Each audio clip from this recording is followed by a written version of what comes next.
Bonjour, je m'appelle Selmar Karti-Vanessa, j'ai 37 ans et je vis en région nantaise, dans le vignoble nantais plus précisément. Alors j'ai grandi à Saint-Martin, résidence Santa Monica à Spring, et j'ai été au lycée polyvalent des Îles du Nord où j'ai suivi une formation Bac Pro Hôtellerie Restauration. Donc je me suis installée à Tours, à l'université François Rabelais, en LEA. Des études de langue que je n'ai pas poursuivies, n'arrivais pas à m'adapter. Dans un premier temps à cause du climat et également parce que je quittais mon île et que ma famille me manquait. Je n'étais pas habituée à vivre toute seule. Aussi parce que je me suis rendu compte que les études supérieures n'étaient peut-être pas ce qui me correspondait. J'ai discuté avec ma famille et puis on a décidé ensemble que je prenne une année sabbatique pour essayer de trouver ce qui me correspondait. Je me suis dit que j'allais me concentrer à la musique et c'était ma passion depuis Saint-Martin. La musique aujourd'hui c'est ma vie, c'est toute ma vie. D'où le surnom que je vous ai donné au début, aka Jaylin McCarthy, qui est mon nom de scène. Je suis actuellement chanteuse. Depuis quelques années maintenant, j'en ai fait mon métier. On est typique Jaylin McCarthy, c'est quoi?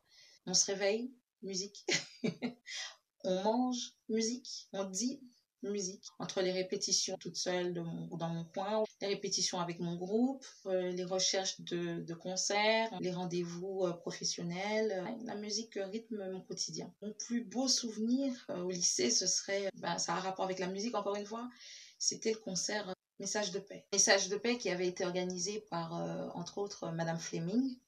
Madame Fleming qui m'a donné le goût des langues, puisqu'elle était ma prof de français, ma prof principale et ma prof d'espagnol. Donc Message de paix était un bel événement qui avait été justement organisé en collaboration avec la section HR. Donc depuis très jeune, je savais que je ferais un métier qui me plaisait, que ce soit dans la musique ou que ce soit interprète de langue.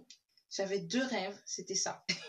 Je ne savais pas comment le faire, mais je savais que j'allais le faire. Je venais d'une filière pro. De passer de la filière pro à la filière générale n'allait pas être facile, mais je voulais me tester. Quitter Saint-Martin était comme une utopie en fait. Je regardais les films à la télé où les étudiants partaient pour leurs études. J'avais ce rêve en fait, je voyais ça comme ça et en arrivant, j'ai déchanté. C'était pas du tout pareil. On a tendance à se faire des films. À la fac, il a fallu que je m'adapte, comme je disais, au climat, mais également aux gens. On te fait parfois bien ressentir que tu es différente, que tu viens d'une île. Alors, on m'a souvent aussi reproché mon anglais, qui était trop américanisé. Je ne parlais pas l'anglais standard. Saint-Martin, c'est mon île, c'est mon identité. Ma langue, c'est mon identité. Je ne voulais pas oublier d'où je venais. S'il y a bien une chose à faire, c'est bien préparer son départ. Si on n'est pas assez bien préparé, on peut tomber des nues. Mais on a le droit de se tromper. Il faut savoir rebondir et se lancer.